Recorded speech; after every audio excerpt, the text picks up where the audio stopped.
اگر یعنی اس طرح کی جو ہے نا کرمنل گینگ اور پولیس کے درمیان اس طرح کی، یہ تو اس صورت میں ہونا کہ اگر ایک کرپٹ انڈیویجول پولیس آفیشل ڈکیتوں کے ساتھ ملا ہوا ہے یا چوروں کے ساتھ ملا ہوا ہے اور اس نے اپنی کمٹمنٹ پوری نہیں کی، تو پھر کرمنل ریکٹ جو ہے اس انڈیویجول کو نشانہ بنائے گا کہ اس نے پیسے لے کے ہمارا کام نہیں کیا یا اس نے ہم سے جھوٹ بولا. اس طرح کی تو کوئی بات سمجھ میں آتی ہے.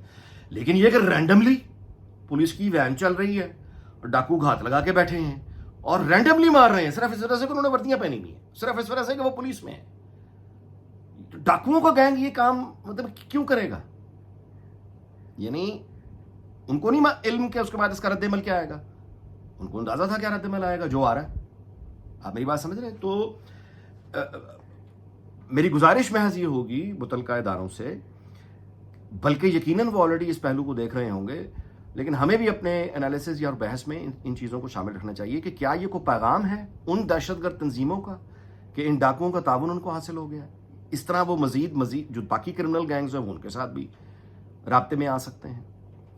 سو یہ اس کو اس پہلو سے زیادہ دیکھا نہیں جا رہا. میری گزارش ہوگی کہ ضرور دیکھیے. مجھے لگتا ہے، شک ہے کہ یہ جو اٹیک رینڈملی پولیس والوں پر ہوا ہے یہ کوئی نہ میسج ہے یا کوئی نہ کوئی اس طرح کی کوئی ہے. اچھا، جہاں تک یہ بات کہ اس میں ان پہ قابو نہیں پایا جا سکتا، ٹیم ورک اگر ہو تو بڑے آرام سے قابو پایا جائے. سندھ اور پنجاب کی گورنمنٹ کو اکٹھے بیٹھنا ہوگا، فیڈرل گورنمنٹ کو اکٹھے بیٹھنا ہوگا، سیکورٹی اداروں کو اکٹھے بیٹھنا ہوگا، بڑے آرام سے یہ مسئلہ ختم ہو سکتا ہے.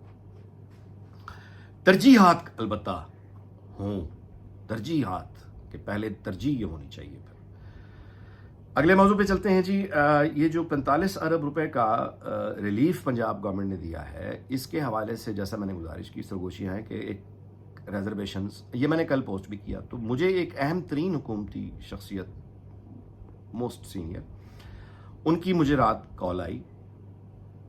اب تو پہلے تو خیر سچی بات ہے کہ میں نے اپنا وہ جو ایک ہوتا ہے ہر اینکر کا کہ جناب کو انٹرویو، تو وہ انہوں نے کہا کہ میں تو طویل مہینوں سے خاموش بیٹھا ہوں اور ابھی انٹرویو اس لیے نہیں کہ انہوں نے بہت سے نامور پاکستان کے جو بڑے نام ہیں گنوائے کہ ان کی بھی درخواست ہے، ان کی بھی ضد ہے، ان کا بھی اصرار ہے. تو میں کسی کو بھی آؤٹ آف دا وے جا کے اگر بات کر لوں گا تو وہ باقی درجن کم از کم جو لوگ ہیں وہ ناراض ہو جائیں گے. تو جب میڈیا سے گفتگو کا سلسلہ شروع ہوگا تو آپ سے بھی کر لیں گے.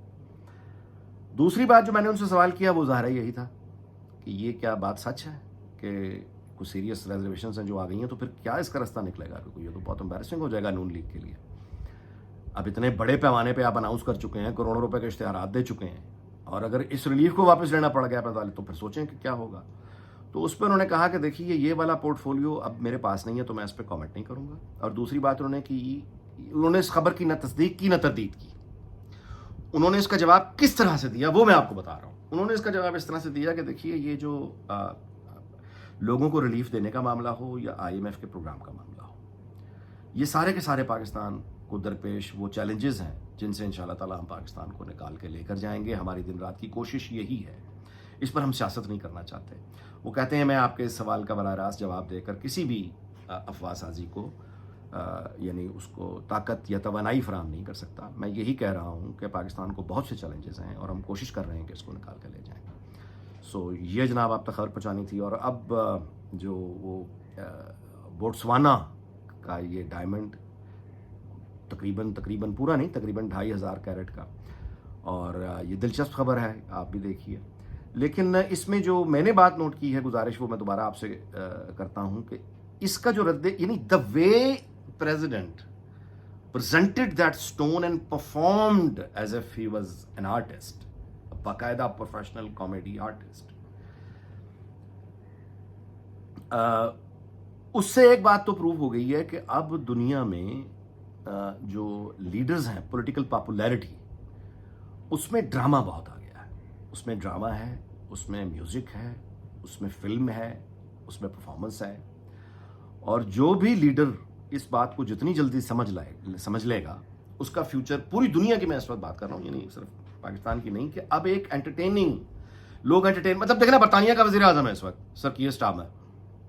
اس پر اعتراض کیا ہو رہا ہے کہ بورنگ ہے، یعنی بڑا ڈرائی پروفیسر سا ہے، بڑا ہی بورنگ ہے جی. یہ جان میجر ایک ہوتا تھا بہت پہلے برطانیہ کا وزیر اعظم حالیہ تاریخ میں، جس کو اس کے بارے میں بھی یہی تھا کہ جان میجر ہے تو ٹھیک لیکن بورنگ ہے، ڈرائی آدمی ہے.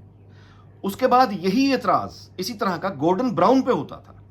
یعنی ٹونی بلیئر جو تھا لیبر کا وزیر اعظم, اس میں وہ تھی ساری, یعنی وہ کراؤڈ کے ساتھ بڑا, یعنی وہ ان کو مست بھی کرتا تھا, جوش میں بھی لے کر آتا تھا, بڑی تقریر, یہ وہ پرفارمر تھا وہ. لیکن جب عراق وار کے بعد وہ اڑ گیا, خیر جب حقیقت سامنے آئی ساری, تو اس کے بعد جب گورڈن براؤن آیا پرائم منسٹر, ان کی بڑی آپس میں ریس بھی تھی, تو گورڈن براؤن جو چانسلر رہا اس کے تھرو آؤٹ ٹونی بلیئر کے کریئر میں, جب وہ وزیر اعظم بنا تو ایک دم جو گورڈن براؤن کا مسئلہ تھا وہ بھی یہی تھا لوگوں میں کہ یہ بور آدمی ہے, اس کو دیکھ کر وہ لطف مزہ نہیں آتا, بور کر دیتا ہے یہ.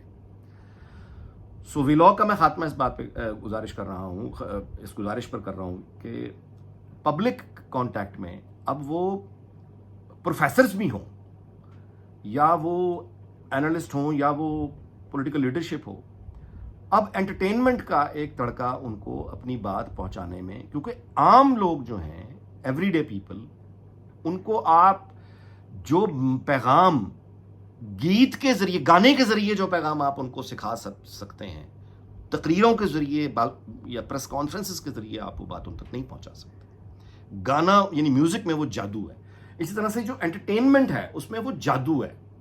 یعنی جو آدمی آپ کو ہنسا سکے, رلا سکے, پرفارمر ہو, یہ پولیٹیکل لیڈرشپ میں اب بہت ضروری ہو گیا. اس کے بغیر جو ہے مشکل ہے کسی بھی پاپولر لیڈر کا پاپولر رہنا.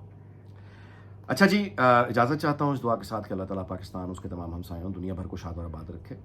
آپ سے اگلی ویلاگ میں ملاقات ہوگی. اپنا بہت خیال رکھیے گا. اللہ حافظ.